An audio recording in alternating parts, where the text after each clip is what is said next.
Yo, what's up guys? Good evening. May ituturo ako sa inyo para ma-lessen yung trabaho nyo sa Excel.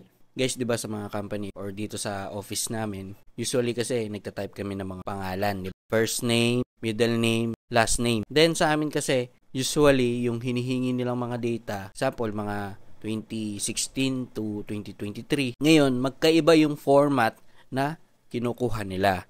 Gusto nila is full name. Kesa yung itatype natin ng isa-isa, ito yung ginagawa ko. Ito yung concatenate, guys. Ang ginagawa ng concatenate, lahat ng column na nilagay mo doon, i-add niya. Kaya ito guys, makikita nyo dito, code niya.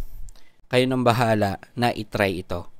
Ganyan lang kasimple siya guys. Maglalagay ka ng double quote para may space yung pangalan, data. Tapos, kung marami yan, ida-drag down mo lang siya. Tapos lahat ng data, ipagdidikit-dikitin niya na. Sana may natutunan kayo. Bye-bye!